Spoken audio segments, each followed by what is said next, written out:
Nice, huh? Wow. This is so freaking heavy compared to the Two Brothers exhaust. Man, me oh my. So now we need to find the perfect angle.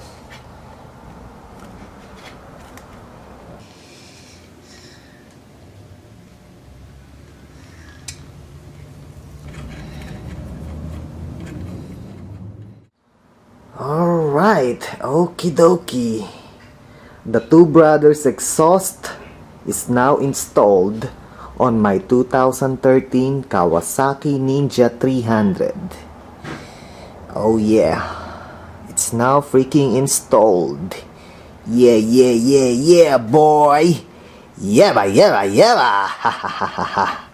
Look at that good-looking exhaust installed on a 2013 Kawasaki Ninja 300. Yeah, boy. Yeba, yeba. Ha ha ha. Nice, nicey, nicey.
Gusto kong samantalahin ang pagkakataon na ito upang pasalamatan ang aking dating kamag-aral na si Mercedes.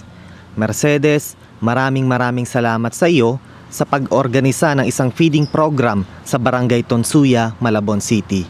Nakatitiyak ako na marami tayong mga batang napasaya.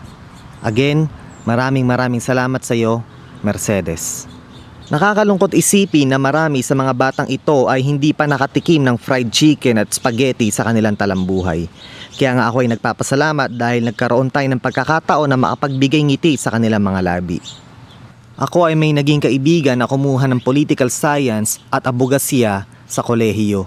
Siya ay nakapag-asawa ng isang politiko at kasalukuyang mayor sa isang bayan sa Northern Luzon. Minsan, kinausap ko siya, sabi ko, pwede bang humingi ng pabor na kausapin mo ang iyong asawa, sabihin mo sa kanya na siya ay mag-conduct ng isang feeding program sa kanyang nasasakupan at ako ang magpopondo. Kinausap niya, pero ang tugon daw ng kanyang asawa ay, hindi natin kailangan gumawa ng palabas o mag-conduct ng feeding program dahil katatapos lang ng eleksyon. Mayroon din akong dating naging kamag-aral na ang ilang miyembro ng kanyang pamilya ay nagsisilbi sa gobyerno ng isang lungsod sa Maynila. So kinausap ko siya, sabi ko, pwede bang pakisuyuan mo ang iyong kuya, sabihin mo sa kanya na mag-conduct ng isang feeding program sa kanya nasasakupan at ako ang magpopondo. Pero ang tugon nila, baka daw maging masama ang kanilang imahe sa pagkandak ng feeding program dahil nalalapit na raw ang barangay elections. So hindi daw maganda na magkandak ng feeding program sa panahon na ito. Dahil nga daw nalalapit na ang barangay elections at baka daw sabihin ng mga tao na sila ay namumulitika lamang.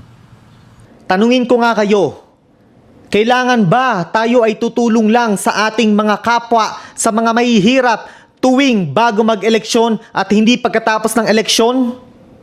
Kailangan ba tayo ay nagpapabango sa mga mahihirap para bilhin ang kanilang mga boto? Nakakalungkot isipin kung gaano kabulok ang sistema sa ating lipunan. Nakakalungkot isipin na ang mga mapangsamantala ay ang mga tao na dapat na tumutulong sa mga mahihirap. Yan ay walang iba kundi ang mga taong buitre sa politika.